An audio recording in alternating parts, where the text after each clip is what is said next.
Hello दोस्तों, आज मैं आपको बताने वाला हूँ स्वामी विवेकानंद जी की जीवनी और एक कहानी के माध्यम से।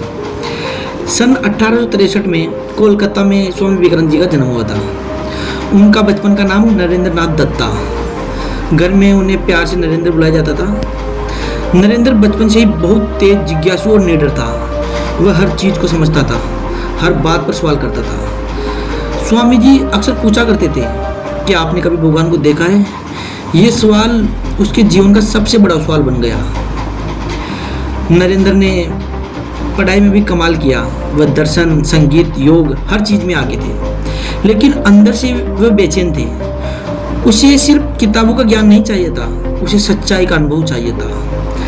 वह कई संतों और गुरुओं के पास गया, लेकिन हर जगह उसे अधूरा जवाब मिला। एक दिन उनकी मुलाकात रामकृष्ण परमहंस से हुई।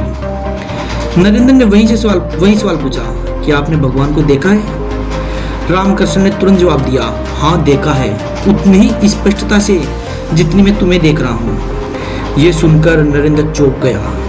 पहली बार उसे कोई ऐसा मिला जिसने आत्मविश्वास से उत्तर दिया। धीरे धीरे नरेंद्र रामकृष्ण के करीब आया। शुरुआत में वह संदेह करता था, लेकिन समय के साथ उसने अपने गुरु की महानता को समझा। रामकृष्ण ने उसे सिखाया, ईश्वर हर जीव में है, सेवा ही सबसे बड़ी पूजा है। कुछ समय बाद रामकृष्ण का निधन हो गया। नरेंद्र अकेला पड़ गया। उसके सामने कोई रास्ता नहीं था। घर की आर्थिक स्थिति खराब थी। कई बार उसे भूखा रहना पड़ा, लेकिन उसने हार नहीं मानी। नरेंद्र ने सब कुछ छोड़ दिया और एक सन्यासी बन गया। अब उनका नाम स्वामी विवेकानंद पड़ गया। वह पूरे भारत में घूमने लगा। गरीबी, भूख और संघर्ष को करीब से देखा। विवेकानंद ने देखा लोग गरीब हैं, शिक्षा की कमी है, आत्मविश्वास टूट चुका है।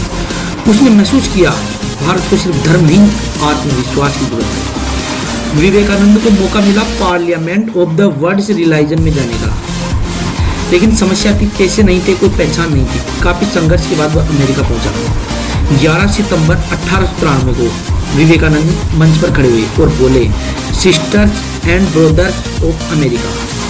पूरा हॉल तालियों से गूंज उठा। उसके शब्दों ने दुनिया को हिला दिया। विवेकानंद ने दुनिया को बताया भारत एक धर्म कितना गहरा है, भारत का धर्म कितना गहरा है, मानवता ही सबसे बड़ा धर्म है। वह विश्व गुरु बन गया। विवेकानंद जी कहते थे, उठो, जागो और तब तक मत रुको जब तक लक्ष्य प्राप्त न हो जाए।